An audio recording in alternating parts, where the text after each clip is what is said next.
more I should not say. This at least this equation here comes out for the kinetic energy, and for this eigenvalue E, it will be expressed by this expression B square m, which depends on m. We have to calculate m. So this was what I had to say shortly about the kinematics of the quark models which we are discussing, and now something about the dynamics, about the interaction. We need to have some potential for the interaction. As I told you, the most non-trivial problem is to get the language of potentials which are valid, which is valid for the non-relativistic quantum mechanics in the particle physics and relativistic quantum field theory.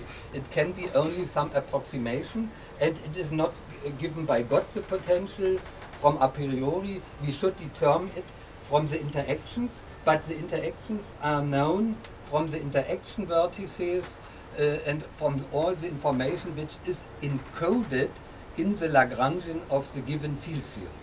The Lagrangian contains the wave operator of the fields. This is the quadratic part in the field, in some differential operator, like the Dirac operator or the Klein-Gordon operator. It contains higher powers in the field which describes the interactions. And we can construct Feynman diagrams if we would like to consider scattering amplitudes. And Feynman diagrams are an algorithm in order to calculate in a given order of perturbation theory, given order in the coupling constant, some scattering matrix elements. And this is here, for example, a scattering matrix element of the two-body scattering quark, anti-quark, scatter incoming, scatters into quark, anti-quark outcoming. And here between them is some interaction mediated by gluons. And we take into account two types of interactions. One type shown by the wiggle line. This is a so-called gluon propagator, which describes the propagation of a virtual gluon which is emitted by the incoming quark going into the outgoing quark. Then it emits a gluon. The gluon propagates a short time and will be absorbed here at this vertex, at this interaction point. And this propagation function is a well-known calculable algorithm in quantum field theory. You can get it simply from the wave equation of your theory. Wave operator applied to a wave, not to a wave function equal 0 to describe a free wave function distribution, but now you use simply a Green's function. This means wave operator applied to a Green's function equals the delta function, not 0 equals the delta function. In mathematics, you know the notation of a Green's function is the solution of a differential equation where the source term is a delta function. So you know the differential operator, the wave operator of the given Lagrangian. You can write down by Euler-Lagrange equations the wave equation, like in mechanics. You take on the right-hand side as a source term the delta function source term, and the solution of this equation is a so-called Green's function or propagator. And you can calculate it simply, like in electrodynamics or the electrodynamic field. You know already the Green's functions.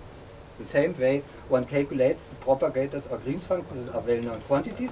And now one takes into account yet a very special part of quantum chromodynamics, which strongly differs from electrodynamics, in the sense that there are forces which are not going down to 0 like the Coulomb law, but which the potential of which is linearly increasing in order to forbid quarks to be separated off from the bound state. You can neglect the second term. Yeah? When you can neglect second term. Neglect. We cannot neglect it because it's a very important term for bound state hadron, for a bound state meson and a bound state baryon. We need it. Otherwise, our meson would decay into free quarks, which is forbidden by experiment. We do not see it. There's a very new point of quantum chromodynamics from the theory of strong interaction. And the most simple way is to imagine that between quarks will be a string-like force. So all the force lines go together to a string, to a rubber band.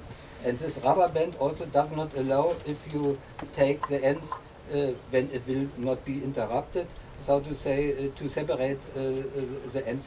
The objects are clearly seen on lattice simulation. And such a string-like potential which increases is seen on lattice calculations. And it can also in some sense derived in some approximation analytically from so-called Sasha from Abelian projected QCD. It can be also in an analytical way derived, but it's not important here. So I say the static, we consider here static potential, which consists of two parts. The one gluon exchange potential, this here by this big line, this is the Coulomb-like potential, and it reduces to an 1 over R behavior, like the Coulomb potential in electrodynamics.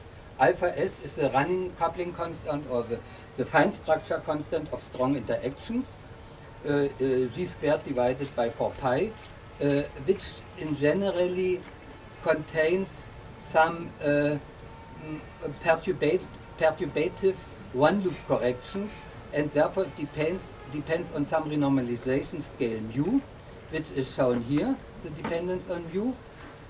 Lambda is some typical parameter of quantum chromodynamics of the order of 200 MeV, and F is the number of the quark flavors which in the one loop diagram corrections to the gluon propagator appear. But this is already... Dietmar, may I ask a question? How do you fix the value of mu here? We will fix the value... no, we will fix it here, which gives a reasonable result in all processes we have considered by the reduced mass of the process, of the considered process. So, the most interesting part is the confining interaction, which is mediated by some string-like configuration of the field, of the color, of the gluon field lines. And this potential, as I told you, has a linear increasing behavior for large R, R plus B, and this constant A is a so-called string tension in string models, and it is fixed by this value, and B is a constant which can also be estimated in string potential. The string potential is one-dimensional. The string is in one direction. Yeah, that's right. But here you have the potential as a function of R. Yeah. That is the radius. Yeah. So it is spherical symmetric. It is not The A, like a string. The A comes out from the string tension. Of course, the string tension has a dimension of energy divided by the surface, and therefore it is here. It has a dimension energy per length. This here. No, I'm not asking about the dimensionality. I said that the string is one-dimensional. Yeah. Yeah. In the space. It's a It is directed in the space in one That's direction. right. Say from the source to the quark. That's right. Anti-quark to quark. Yeah. So the potential should be a function of one of coordinates, say z. And with respect to other coordinates, it should be like something like delta function. Delta 2 function of two coordinates. Am I not right? No. This is a standard form of the linear increasing string, where A can be calculated in from the lattice has a dimension of 1 over length times energy. So here it is mentioned how one gets information about this, and one can say that all phenomenologically successful static potential models coincide in the distance region of 0.2 Fermi until 1.5 Fermi. And what we then are using is the sum of this Coulomb-like potential plus this confining potential. This was first called the Cornell potential. The same we use for the spectroscopy of heavy hadron light and heavy hadrons in relativistic quark models. So in what sense we have nevertheless to take into account relativistic contributions? One can say that a heavy quark in the heavy hadron, that the ratio of its velocity to the velocity of light squared averaged by the wave function is rather small, 0.1, but in the case